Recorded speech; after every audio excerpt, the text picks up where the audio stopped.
Riddell is a cultural historian and an expert in sex, suffrage and entertainment in the Victorian and Edwardian eras. And since 2014, she's been cultural historian for the primetime BBC and Amazon drama Ripper Street. Recently, Viral History had great pleasure in talking with her. What is it about Victorian society and its mores in particular that continue to fascinate? I think we are absolutely captivated by the Victorian period. We have never left it behind, and it holds us so much in our cultural history. Especially at the moment, we really are seeing a resurgence in Victorian rhetoric, Victorian ideas, conservative values, and a restrained or repressed society. But the actual Victorian period is very different, and it takes historians like me and other historians working in the Victorian era to be able to hold up a mirror to the past and say, you might think it's one way, but actually it's very different. And sometimes they might actually be better than us. Victorian society had this reputation for duality, a strict outward moral code of conduct that hid a much darker set of behaviours and moralities. I think you do have examples of it. We definitely have moments of deviant sexual behaviour, often upper class men who are taking advantage of a system that doesn't protect women and girls, or boys really, or anyone. And we have a number of exposures or exposés during the Victorian period, like W.T. Stead revealing that he's been able to buy a 13-year-old girl for sex in the capital and how horrific this is. And this revelation in the papers is really what causes us to raise the age of consent to 16. So it's a very important moment. But those stories have dominated what we think about history and have come to be our only understanding of the Victorian period and sex in the Victorian period. And actually the reality is very different. The majority of people have very modern ideas about sex. They think that sexual pleasure is really important. They focus on female sexual pleasure as being the thing that everyone needs to understand and know about, because they think it's the only way you got pregnant was if the woman had an orgasm. And we never talk about this when we're talking about the Victorians. We never talk about how much they valued love and sex, and they thought those two things were absolutely key and you couldn't separate them. We have really only one understanding of sex in the Victorian period, and that is this deviant, dark morality. And much like today, it happened, but it's a very small part. The majority of Victorians had very healthy, active interests in sex. And we can see that from all of the incredible sex guides and birth control pamphlets and campaigning to get sexual knowledge into every room and every home that the Victorians are engaging in, especially in the 1870s, where it's really led by a female campaigner. It's led by Annie Besant, who publishes a sex guide that has had a circulation of about 700 books since the 1840s. And in 1877, when she publishes it and she takes out advertisements in the papers saying that it's happening and that it tells you every birth control method you could have, the publication and the circulation explodes to 125,000 in the space of about 3 months. So there's clearly a huge desire for sexual knowledge in the Victorian period, and we've never acknowledged that in our understanding of them. Now, you've worked as historical advisor on the series Ripper Street. How was that experience, and what do you think about the final product? I will never forget the first time I met Richard Warlow, who's our creator and showrunner for Ripper Street, and it's all the fault of Toby Finlay, who's one of our incredible writers, who introduced me and invited me really to come on board with them when they came back from Series 3. Because Ripper Street had been cancelled by the BBC at the end of Series 2, because there wasn't thought to be the interest there. Of course, the fans, which I was one of, absolutely despaired and campaigned really hard to see it come back. Amazon took it up and we were given another 3 series. And I will never get over my joy of having been part of something so exceptional. Ripper Street, both as a historian and as a fan, is an incredible drama because of Richard's commitment and the whole team at Tiger Aspect's commitment to authenticity. I have never worked with a team that have cared so much about getting it right. And that's in every single thing, that's in every scene, but it starts far more earlier than that. It starts in the beginning, in the production meetings. I get to see scripts, I get to sit there and listen to the character arcs and tell them stories from history, things that I've studied that no one else knows about. You will not find anywhere else on screen an entire hour of drama devoted to telling the story of a female doctor in the East End trying to get birth control out to her patients. You won't see this in documentaries, but you see it in Ripper Street because Richard and Will and everyone at Tiger Aspect thought, that's a really interesting story because we have got a consultant who knows about it and we'll use it. We'll find a way to make that work for us. And it gives you goosebumps, it gives you chills to see these storylines that you've worked on so intimately and care about so passionately be used or brought back to life in a way when they've been so forgotten. And I absolutely cannot express the joy that I've had in being part of this show. And they're an incredible team, absolutely incredible team. It's been a very unique experience. I think as I've gone on and I've become a consultant, Ripper remains exceptionally unique, specifically because of their commitment to authenticity and their commitment to using historical reality to showcase some incredible storylines, to using history properly. And an awful lot of consultant jobs, you come in very late, so you come in after the script's been written, you come in really when it's already gone to set. And if there's any problems, if there's any flaws, if there's anything that's not right, that's just propagating myths, you can't change it. Ripper gave me incredible opportunities to be able to be involved much earlier and sow seeds or give tiny tidbits of information that then became dramatic plot points and were used by Richard and Toby and Rachel, who's another of our fantastic writers, to just blow people's minds. And you see the reaction on Twitter because I often live tweet as the show is going, and I tweet out any of the research that I put in and what's been used and what I like about this period. And people love it. They can't get over the fact that these incredible actors and writers and creator have brought this world back to life, and it always challenges them. It always makes them reconsider history because it shows them things that they didn't think were real. And that's my absolute favourite thing about Ripper is the fact that it surprises people so much by being right, by being true. And it's the greatest tool. Drama is the greatest tool we have for challenging public ideas about history.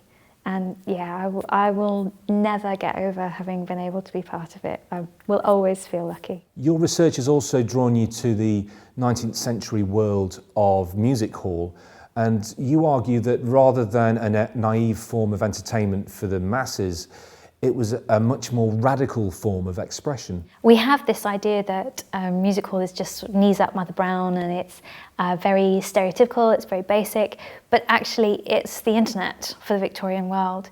It's how you understood your society, your world around you. It's immediately reacting to anything that happened. So bills in Parliament, divorce scandals, you would see almost instantaneously show up in the songs that evening. It's basically satire and Twitter rolled into one, dressed up and put in a Victorian music hall. And I think it's incredibly influential in how our early popular culture is formed. It is our first mass entertainment industry, and it showcases so many unique moments of how British culture has been formed, and no one's ever really unpicked it or ever really looked at it. And that has been fascinating. It's what I've been doing for the last 5 years in my PhD. And the revelations within it not only have challenged my preconceptions of history and the Victorian era, but have also challenged how we have written about them for the last 50 years. And you can see the flaws and the bias throughout it, and it's really fascinating. And indeed, you have a personal connection to that world. I do, yes. The whole reason why I became the historian I am today is my grandmother's family were trick cyclists. And when I first started my BA at Royal Holloway, and I was doing my degree, there came a moment in second year where we had to do a very short essay on an unknown source. We had to go off and find something unknown that had never been written about. And it's a really exciting moment if you're a passionate historian. It starts to really fit your jigsaw pieces together of, oh no, this isn't just a university course. Oh no, I really like this. This feels like something I need to do. And I went off and I went home and I sat with my mum and my gran and said, you know, I've got to do this, I don't know what to do, what am I going to choose? And I had always been fascinated in the Tudors and the Stuarts and all these other pieces, and I was sort of thinking, oh, I'll do something on them. And my mum said, well, why don't you look at these photographs, which we have of Granny's family, who were all trick cycle artists, because no one knows about them, there's a family record, and I'm sure it'll be interesting. And I was given these incredible copies of photographs of my family doing trick cycle acts, travelling across the world. They travelled with Fred Carno, they travelled with Charlie Chaplin, they stayed with Charlie Chaplin when they were in America, because they all came up on the same circuits together, and went from Australia to America, 3 generations of the family, from the 1880s through to the 1930s. And it was eye-opening to find this story in this world. And I have the worst balance in the world, so that trait did not get passed on. But to find a connection to these people and then to investigate their lives through the source material really started to feel like I was putting my puzzle pieces together. And I was given an article by a tutor who saw that I was so interested, written by Peter Bailey, who's one of our most incredible historians, modern historians today. And the way he wrote about history was so inspiring. And I just had a complete epiphany that this is what I want to do. I want to be able to write like this man, and I want to be able to write about these people. And it just set me off on everything. And if I hadn't started out as a musical historian, I would not have ended up specialising in sex and women and culture. And I never expected to get there. I was always very anti being a feminist historian or being a women's historian, because it felt like a trap. It felt like that's where so many female historians end up, or that's all they're known for. And I resisted for years, and have now ended up a very passionate and committed feminist historian, specifically specialising in female agency and challenging our misconceptions of women in the Victorian era. And I would never have got there if it hadn't been for my crazy female trick cycling family. And that work drew you to the militant suffragette Kitty Marion. She really was almost the final puzzle piece in learning how to be a historian. It's not that you stop learning, but your identity becomes formed as you do your PhD of what is your part of history, what matters to you, where you build your reputation. And I was very lucky in that I was researching the musicals in the Museum of London, and the fantastic curator there, Beverly Kirk, said, oh, do you know about this diary? It's a musical woman, you might be interested. She just left an autobiography. She was also a suffragette. And I can remember going, oh God, suffragettes, I suppose it'll be interesting. And she gave me Kitty's this hand-typed autobiography, and I sat in the archive and I read it. And I came out shaken to my core. because I have been very privileged. I've grown up with all the rights that women have been fighting for, and I vote, but I never thought about what had led to that moment. And Kitty was a militant suffragette. She is, as far as I'm concerned, Edwardian England's most dangerous woman. She conducts a nationwide bombing and arson campaign in the fight for the vote. She's subjected to 232 forced feedings. In comparison, Emily Wilding Davison is only subjected to 49. And she goes on to become a birth control campaigner in the US and in the UK after the fight for the vote has been won. And she was just the most incredible and inspiring woman I had ever come across. And she was also an exceptional writer. Her words speak for themselves, and her autobiography of how she became politicised, the sexual assaults that she suffered as a young woman myself at that time, rang bells with experiences that I'd had, with experiences that my friends had had. And to find a voice that speaks so clearly to you from the past, that's very hard to ignore. And really it was absolutely instrumental in forming me as the historian I am today. And Kitty's story is one of the most important, I think, that lies undiscovered at the moment, because she challenges so much of our misconception about the suffragette movement, about women, about sex. And it's a story that I really think needs to come to light. And what's next for you, Fern? A lot of young academics are finding the world we are ending up in post-PhD very challenging.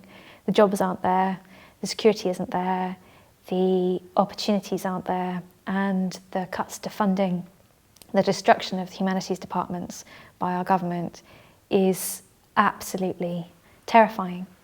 So an awful lot of us are finding we have to step outside of the traditional academic route, and I've been lucky enough in that it's something I've done from day one, and I hope to continue to do. I love consulting, although nothing I think will ever be Ripper Street, and I'm very keen to carry that on, and I love being able to write for the press, to write books, and I love being able to teach. I feel very lucky as a freelance historian at the moment to be able to have a finger in so many pies, and it really does feel as if this is the best way to practice history currently that we have. I would love to be able to have a full-time teaching position at university and be able to lecture and have that world. But it's one so few people get nowadays, and so few have access to, that it's frightening how many young, fantastic historians there are, either doing their PhDs or having recently completed, who are almost lost to the wind. And I think something really does need to change. Fern Riddell, thank you so much. Thank you. Thank you.